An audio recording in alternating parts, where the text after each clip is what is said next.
السلام علیکم ورحمۃ اللہ وبرکاتہ۔ پچھلی ویڈیو میں نے آپ کو 3 باتیں بتا دی ہیں۔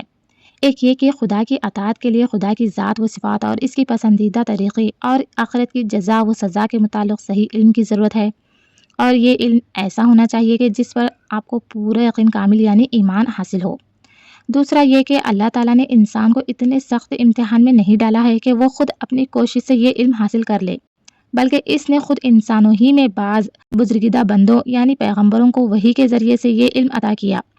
اور ان کو حکم دیا کہ دوسرے بندوں تک اس علم کو پہنچا دے۔ تیسرا یہ کہ عام انسانوں پر اب صرف اتنی ذمہ داری ہے کہ وہ خدا کے سچے پیغمبروں کو پہچانے۔ جب ان کو معلوم ہو جائے کہ فلاں شخص حقیقت میں خدا کا سچا پیغمبر ہے، تو ان کا فرض ہے کہ وہ جو کچھ تعلیم دے اس پر ایمان لائے، اور وہ جو کچھ حکم دے اس کو تسلیم کرے، اور جس طریقے پر وہ چلے اس کی پیروی کرے۔ اب سب سے پہلے میں آپ کو بتانا چاہتی ہوں کہ پیغمبری کی حقیقت کیا ہے اور پیغمبروں کو پہچاننے کی صورت کیا ہے۔ آپ دیکھتے ہو کہ دنیا میں انسان کو جن جن چیزوں کی ضرورت ہوتی ہے، اللہ نے ان سب کا انتظام خود ہی کر دیا ہے۔ بچہ جب پیدا ہوتا ہے تو دیکھو کتنا سامان اس کو دے کر دنیا میں بھیجا جاتا ہے۔ دیکھنے کے لیے آنکھیں، سننے کے لیے کان، سونگھنے اور سانس لینے کے لیے ناک، محسوس کرنے کے لیے سارے جسم کی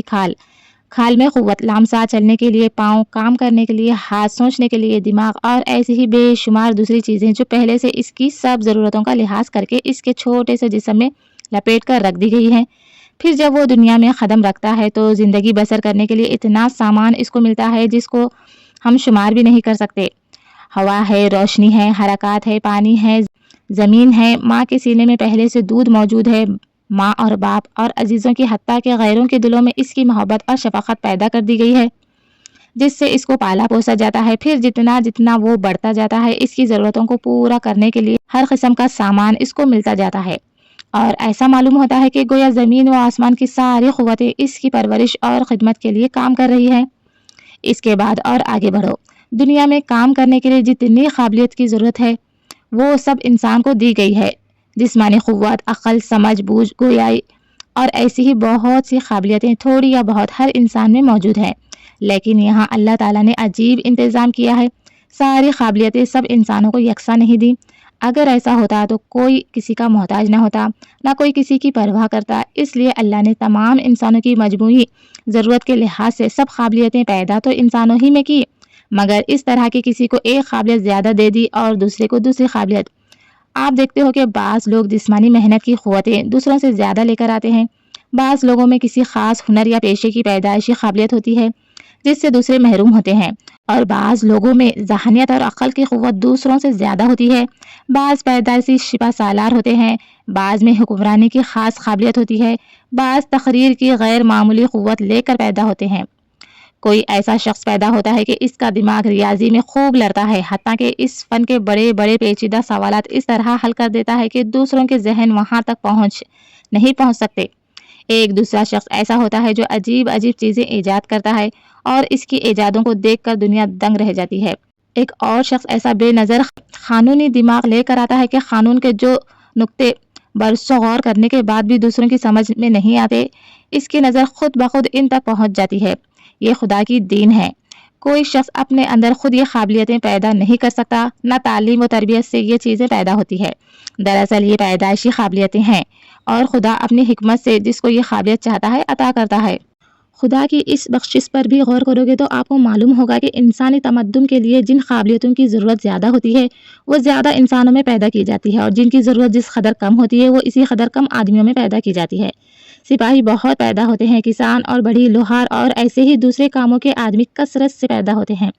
مگر علمی اور دماغی قوتیں رکھنے والے اور سیاست اور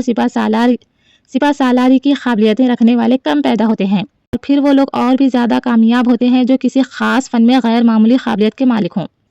کیونکہ ان کے کارنامے صدیوں کے لیے انسانوں کو اپنے جیسے ماہر فن کی ضرورت سے بے نیاز کر دیتے ہیں۔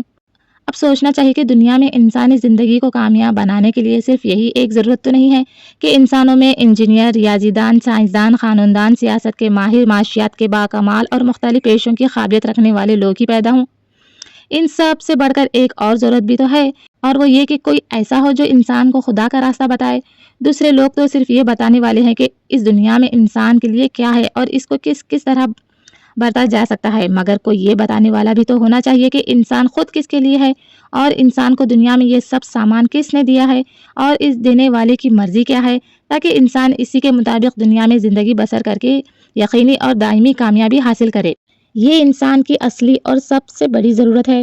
اور عقل یہ ماننے سے انکار کرتی ہے کہ جس خدا نے ہماری چھوٹی سی چھوٹی ضرورتوں کو پورا کرنے کا انتظام کیا ہے، اس نے ایسی اہم ضرورت کو پورا کرنے سے غفلت برتی ہوگی۔ نہیں، ایسا ہرگز نہیں ہے۔ خدا نے جس طرح ایک ایک ہنر اور ایک ایک علم و فن کے خاص قابلیت رکھنے والے انسان پیدا کیے ہیں، اسی طرح ایسے انسان بھی پیدا کیے ہیں جن میں خود خدا کی پہچان کی اعلیٰ قابلیت تھی۔